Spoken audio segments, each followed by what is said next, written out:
खुलुमबाय स्टुडिय'आव दं आं उदांस्रि मोसाहारि नोंथाङा नोंथांनि ड्राइभिं लाइसेन्स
मोनसे फोसावथाय 2024 निफ्राय 2025 मायथाइनि ड्रीम किन्डारगार्टेन प्रि स्कुल काम क्रिच सेन्टारनि मुं थिसननाय हाबाफारिया सोलिगासिनो दङ।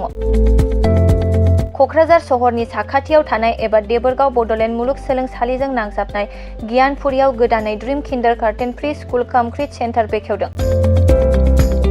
जायफोर बिमा-बिफाफोरा सानसेथोलो गाव-गावनि उन्दै गथ'फोरखौ नोजोर खालामस्लाबनो हाया एबा साख्रि-बाख्रिफोराव बेस्थ' जानानै थायो बैसोर बिमा-बिफाफोरा गावनि उन्दै गथ'फोरखौ गियान होनायजों लोगोसे 2 बोसोरनिफ्राय 5 बोसोरनि गथ'फोरखौ बे ड्रीम किन्डारगार्टेन प्रि स्कुल काम क्रिच सेन्टाराव सोलोंथाइ होनो हागोन।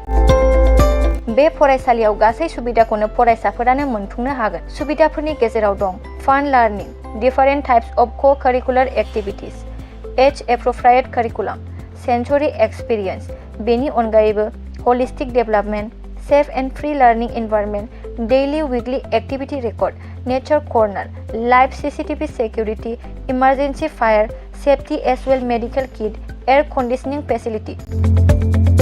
बेफोर सुबिदाफोरखौ गासै फरायसाफोरानो मोननो हागोन। बेनि अनगायैबो नोंथाङा गोबां बाथ्रा मिथिनो थाखाय नैबे 8638454887 एबा 9101156459 जानबुं नम्बराव फन खालामनानैबो खौरां लाहरनो हागोन।